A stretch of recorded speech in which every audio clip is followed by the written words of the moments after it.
Halo, jumpa lagi dalam Perspektif Isidorus Lili Jawa. Gubernur VBL mundur. Mengapa harus heboh? Saudara-saudara, kemarin ya ada berbagai berita yang kita lihat dan kita cermati di sosial media berkaitan dengan pengunduran diri Gubernur NTT, Bapak Victor Bung Tilu Neskoda. Ya.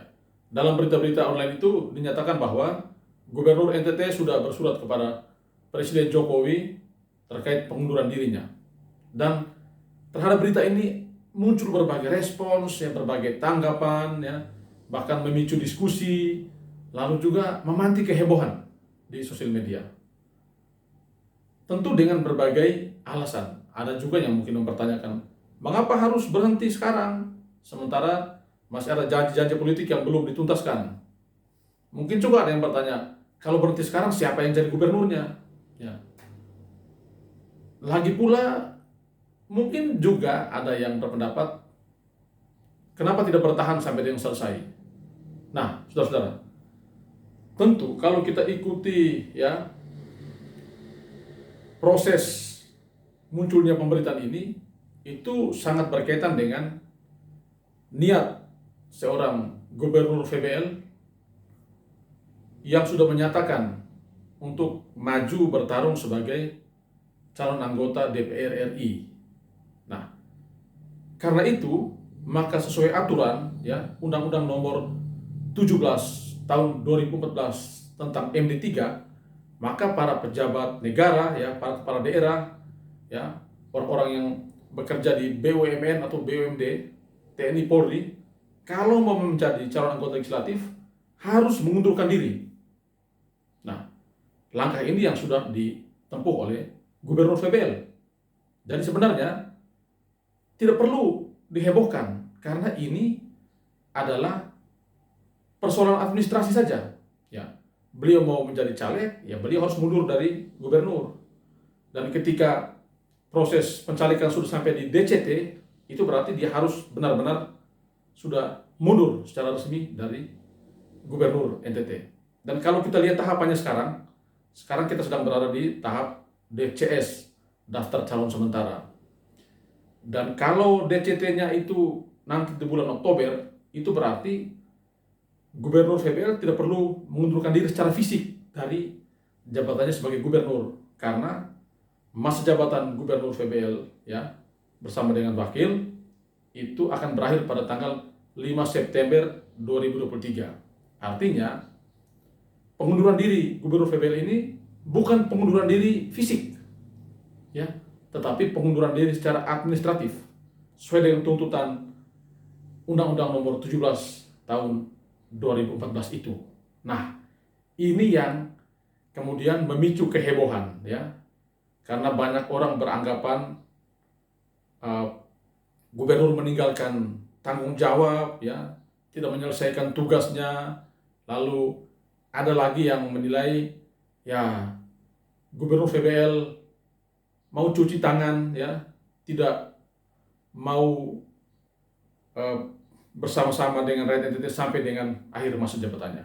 Ya, itu asumsi-asumsi, praduga-praduga yang berkembang. Tetapi yang jelas seperti yang saya katakan tadi, sesuai dengan tuntutan Undang-Undang Nomor 17 tahun 2014, ya, kepala daerah, pejabat negara atau yang berada di BUMN, BUMD, TNI Polri kalau mau jadi caleg ya harus menyatakan pengunduran dirinya.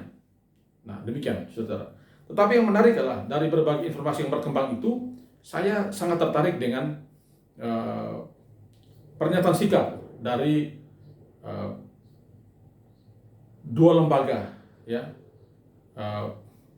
pegiat anti korupsi dari Padma Indonesia dan Kompak, Koalisi Masyarakat Pemberantasan Korupsi Indonesia ya.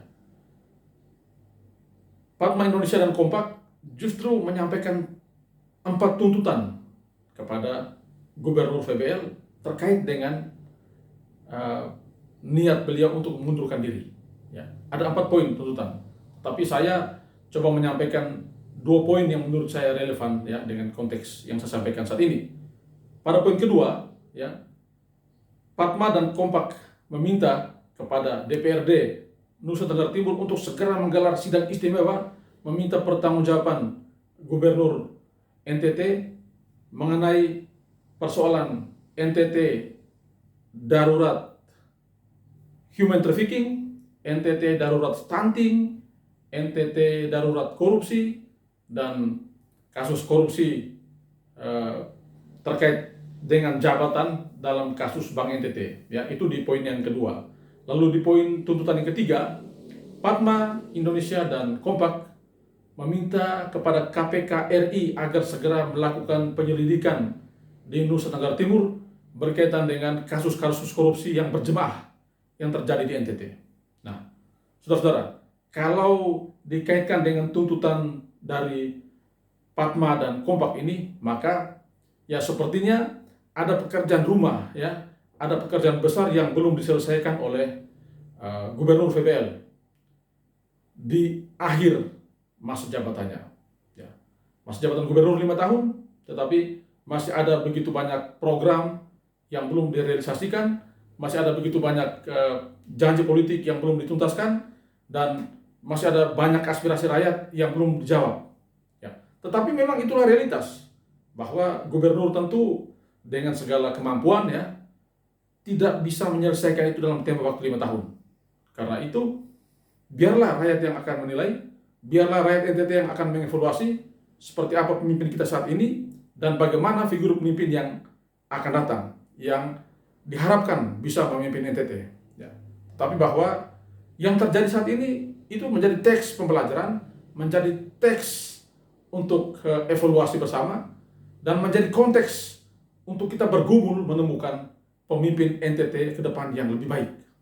Ya, begitu. Jadi tak usah terlalu dihebohkan berkaitan dengan pengunduran diri Gubernur NTT, karena itu bukan pengunduran fisik ya, hanya pengunduran secara administrasi, dan pada tanggal 5 September 2023 baru secara resmi mengakhiri masa tugas sebagai Gubernur di Nusa Tenggara Timur. Kita nantikan momentum itu dan kita berharap agar rakyat NTT ya terus berproses menemukan siapakah pemimpin NTT yang layak dan pantas untuk 2024 sampai dengan 2029 mendatang. Demikian perspektif saya. Terima kasih. Salam sehat dan Tuhan memberkati.